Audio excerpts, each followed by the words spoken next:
Restez connectés à l'actu en Onis avec Super U, commerçant autrement à Maran. Donc moi je suis Ludovic Pacciarella, coprésident de l'association Aidons l'Ukraine 17. Et là nous sommes en préparation sur le 3e voyage. Donc toujours sur les lignes de front avec du matériel de première nécessité pour les civils et pour les militaires. Et puis je suis accompagné de Jean-Baptiste, le comptable de l'association, et Christophe, qui est le chauffeur qui est venu alors du 2e voyage. On va refaire le 3e voyage ensemble, qui est un gars de terrain, qui est un parcours militaire. Voilà. Et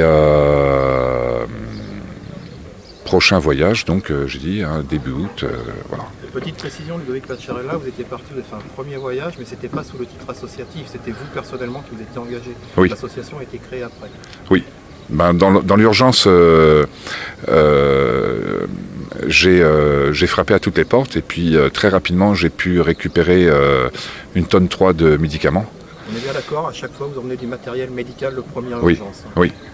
Et lors de ce 1er voyage, vous étiez revenu avec une patriote, vous avez accompagné sur le terrain et sa fille. Que sont-elles devenues aujourd'hui ? Alors aujourd'hui les filles elles sont à Port-des-Barques, elles sont hébergées dans une famille, tout se passe bien, la petite elle est scolarisée, la mère a trouvé du travail. Voilà, donc... vous avez rencontré à votre arrivée le soir même de votre première mission, vous étiez particulièrement ébranlé, je me souviens, votre grande carcasse était tremblante. Comment allez-vous aujourd'hui ? Ah ben ça va très bien, j'ai récupéré, oui. Ouais. J'ai bien mangé, j'ai bien bu, j'ai été accueilli par mes camarades. Ouais. Là, les batteries elles sont rechargées. Bon, voilà. Malgré tout, vous avez montré certaines images qui étaient assez violentes. On se souvient d'avions. Oui, le premier voyage, oui. Vous les avez toujours gravées dans le coin de votre mémoire ? Non. Enfin, non. 101e jour de guerre aujourd'hui, est-ce que vous pensez que le conflit va s'inspirer dans la durée ? Oui. Donc, d'autres voyages à venir, d'autres rotations ? Alors à chaque fois je dis c'est le dernier voyage. Donc il faut faire attention aussi à ce syndrome, on m'a expliqué. Donc j'avais dit la dernière fois c'était le dernier voyage. Bon, on va refaire un voyage et puis nous tous les deux on s'entend bien. Le 2e voyage, vous étiez accompagné d'une personne, un ancien du RAID. Oui. Pourquoi ? C'était moi, mais je ne suis pas du RAID, je suis un ancien militaire. D'accord, mais bon, voilà. Il a été formateur au RAID. Voilà, j'étais dans la force d'action rapide et ainsi de suite. Je ne suis pas un ancien du RAID. Qu'est-ce que vous avez pensé du conflit sur place ? Le conflit sur place, c'est comme les conflits qu'on a déjà pu voir par ailleurs en Yougoslavie ou à d'autres endroits. C'est-à-dire que là, ils ont été envahis. C'est des gens qui sont particulièrement résilients et qui se défendent très très bien, qui ont mis en place tout un tas de modes d'action qui sont super intéressants et vachement bien goupillés. Du coup, c'est des gens qui veulent résister, mais c'est vrai qu'il faut les aider parce qu'on a vu qu'il manquait de tout, quoi. Mis à part quand on y allait où on voyait qu'ils avaient ce qu'il fallait pour manger, mais le reste, il n'y avait plus rien. Même pas les carburants d'ailleurs. Nous, il nous était recommandé d'arriver avec notre carburant parce qu'on ne pourrait pas avoir de gasoil sur place. Tout avait été pris pour l'armée, tout avait été réquisitionné. Donc voilà, ce que j'ai pensé du voyage, c'est que c'est utile. Voilà. Jean-Baptiste, vous êtes le trésorier de l'association. Oui. Aujourd'hui, de quoi avez-vous besoin ? Aujourd'hui, on a besoin de médicaments, on a besoin de choses bien spécifiques, des fois même morbides. Là, on a besoin de garrots tourniquets. Parce que c'est ce qu'ils demandent, c'est ce qu'ils ont besoin. Le budget d'un voyage, d'un aller-retour, c'est combien ? Au global, on budgétise 10 000 €. Il faut 4 000 € pour faire le voyage aller-retour entre la location du camion, le carburant, les nuits d'hôtel, les repas, et ainsi de suite. Et ensuite, on a un delta de 6 000 € de matériel qu'on est susceptible d'acheter avant de partir. Si on arrive à tout trouver ou avec des dons, avec 4 000 € on en a assez. Mais par contre, par exemple, les garrots tourniquets, vu le nombre qu'ils nous demandent, c'est 6 000 € de budget aujourd'hui parce que personne n'est en capacité de nous les offrir, de nous les donner. Donc là, s'il faut les acheter, c'est 6 000. Les garrots tourniquets, c'est assez significatif parce que sur place, on entend souvent dans les médias, on parle de beaucoup de morts, effectivement, mais il y a aussi beaucoup de gens qui sont amputés ou handicapés, c'est pour ça qu'on fait appel à ce genre de matériel. Tourniquets et pansements israéliens, c'est des trucs individuels pour les soldats. Un soldat peut s'en servir même tout seul si c'est nécessaire. Et le garrot tourniquet a l'avantage de pouvoir être enlevé assez facilement sans qu'on ait à amputer la personne si ce n'était pas nécessaire. Le pansement israélien, c'est un pansement compressif dont la personne peut se servir tout seul aussi. Donc c'est des choses qui sont super importantes. C'est des choses qui sont très utiles parce que chaque soldat doit pouvoir être équipé de sa trousse individuelle. Voilà. On demande aussi des objets qui ne prennent pas beaucoup de place et qui sont assez efficaces à utiliser, assez rapides. C'est ça. Oui. Oui, et puis pour le deuxième voyage, la demande de dernière minute, c'était des sacs mortuaires. Combien Donc, de sacs mortuaires?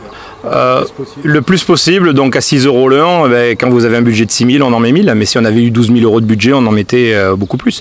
La problématique, justement, c'est de la demande de dernière minute. Et puis ensuite, Ludovic part avec Christophe sur un camion qui n'est pas extensible. C'est un camion qui a un certain nombre de mètres cubes et on ne peut pas aller au-delà de ce qu'on va amener. Donc on essaie d'avoir le maximum de choses gratuites et de dons.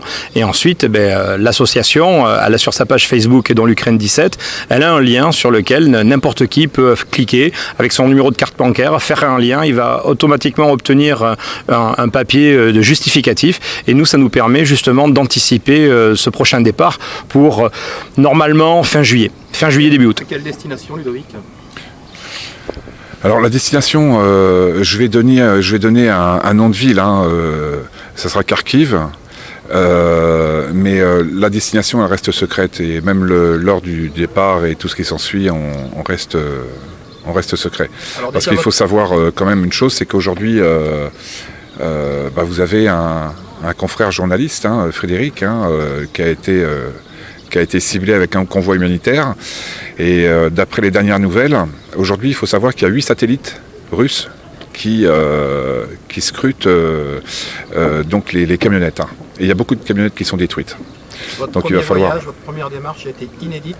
Votre troisième le sera encore plus, puisque financé, si je peux me permettre, en partie par ce que j'appelle les robes noires de La Rochelle, oui. C'est-à-dire les magistrats et les avocats. Oui. Il va y avoir 2 temps forts jusqu'à votre départ. Est-ce que vous pouvez nous en parler, notamment la journée du 22 juin? Alors, je te laisse... le 22 juin, les avocats du barreau La Rochelle-Rochefort vont organiser une journée d'information, de conseils vis-à-vis de leurs clients. Et les clients qui vont venir prendre ces conseils vont pouvoir, dans un pli cacheté, remettre un chèque du montant qu'ils estiment, mais au nom de l'association. C'est-à-dire que les avocats vont travailler pour rentrer des sous dans l'association avec leurs propres clients. Donc cette journée est très importante pour eux et pour nous, parce que ça nous permet de faire rayonner un peu la ville de La Rochelle sur cette face cachée de la guerre en Ukraine. Deuxième action, directement auprès du tribunal judiciaire de La Rochelle, avec une personne, Cécile Brunet-Ludé, qui est juge de liberté de la détention au sein du tribunal, oui. Qui pilote une association qui s'appelle les Petits Colibris.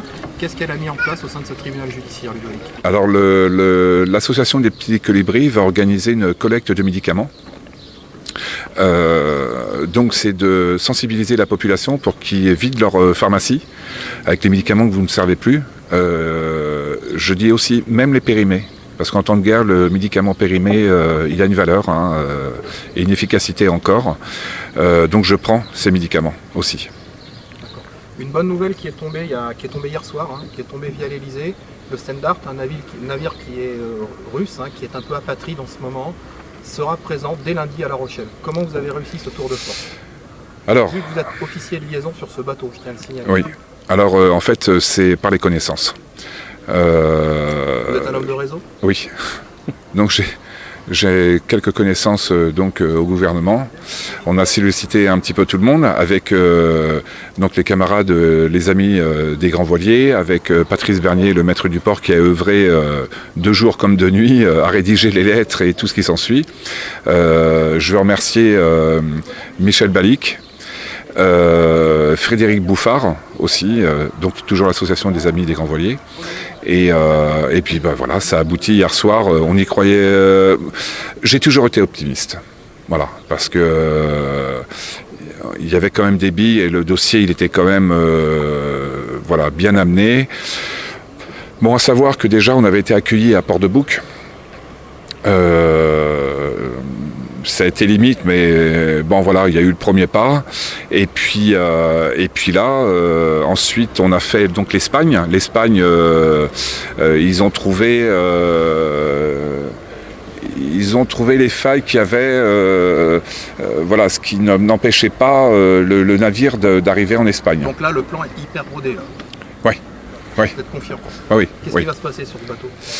il va se passer plein de choses. Alors, déjà, les Roms Noirs vont organiser un repas caritatif. Sur le standard, on pourra aussi venir apporter ses médicaments. Voilà, Un point de collecte. voilà, c'est un point de collecte. Vous en avez d'autres dans le département, Oui. me semble-t-il. Hein. Oui.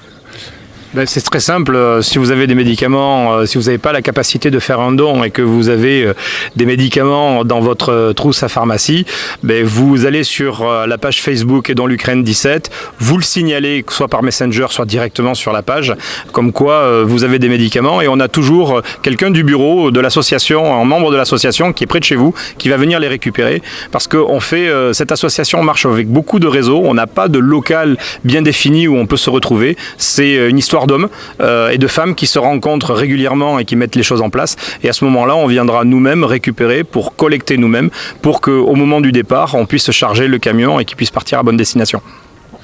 Donc un repas caritatif, on peut amener ses médicaments sur le standard. Quoi d'autre? D'autres actions de prévues pendant qu'il sera... C'est pas mal déjà quand même. Déjà, c'est... C'est bien. Déjà, l'exploit, il est là, c'est de le faire venir à La Rochelle. Donc il arrive lundi. D'accord. Dernier point, Ludovic, vous allez partir au mois d'août, début août, hein, la camionnette ou le camion va être plein, vous n'allez pas revenir à vide. Donc avec l'association avec laquelle je travaille en Ukraine, je vais revenir avec des œuvres d'art et il y aura deux ventes qui se feront, 2 ventes aux enchères. Donc il y aura une vente qui aura lieu à La Rochelle et là, ces jours-ci, j'attends la confirmation de la salle d'euro à Paris qui va organiser cette vente aussi. Et à La Rochelle, qui pilotera la vente? C'est les Roms Noirs. Les Roms Noirs. Voilà. Ouais.